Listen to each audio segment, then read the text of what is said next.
নমস্কার, আমি শোভন। আপনাদের কাছে আজকের একটা গুরুত্বপূর্ণ আপডেট নিয়ে এসেছি।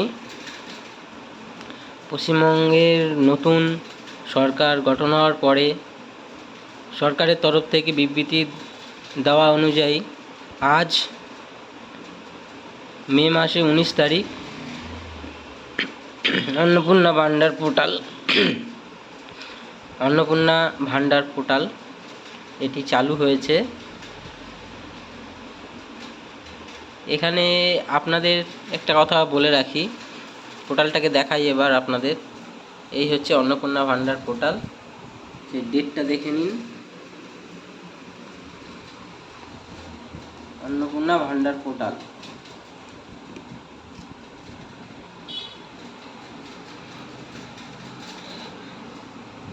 এই পোর্টালে আপনারা পুরনো যারা লক্ষ্মীর ভান্ডার পেত তারা মোবাইল নাম্বার, আধার কার্ড এইসব দিয়ে আপনারা চেক করতে পারবেন। দেখিয়ে দিই, এখানে ট্র্যাক অ্যাপ্লিকেশান স্ট্যাটাস। নতুন পোর্টালে নতুন অ্যাপ্লিকেশান করার পরেও এখানে চেক করা যাবে। পুরোপুরিভাবে পোর্টালটা এক্ষুনি চালু হয়নি, আজকালের মধ্যে চালু হয়ে যাবে। তো এই ইন্টারফেস ওরা করেছে। এই হচ্ছে পোর্টাল, নামও দিয়ে দিয়েছে। এই দেখুন, গভর্নমেন্টের সাইট। তো এখানে আপনারা পোর্টালে অন্নপূর্ণা ভান্ডার প্রকল্পটা অ্যাপ্লিকেশান করতে পারেন।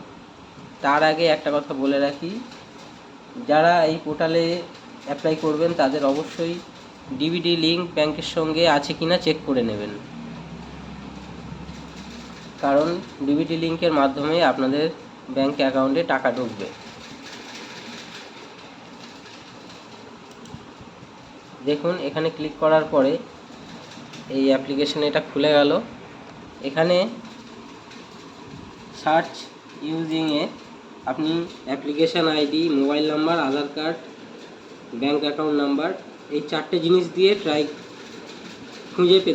খুঁজে পাবেন। বেনিফিশিয়ারি আইডি দেবেন, ক্যাপচা কোড দেবেন, সার্চ করবেন।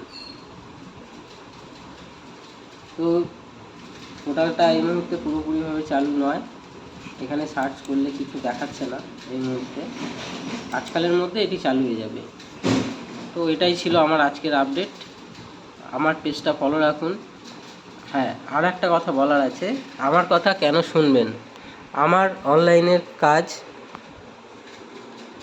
এই দেখুন, যাবতীয় অনলাইনের কাজ।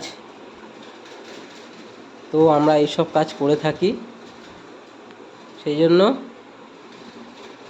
সেখান থেকে ইউটিউবে, ফেসবুকে ভিডিও না দেখে সঠিক তথ্য জানুন। অনেক ইউজার আছে সঠিক তথ্য দেয়, তাদেরটা শুনুন। Thank you. আজকের এই পর্যন্ত রাখছি।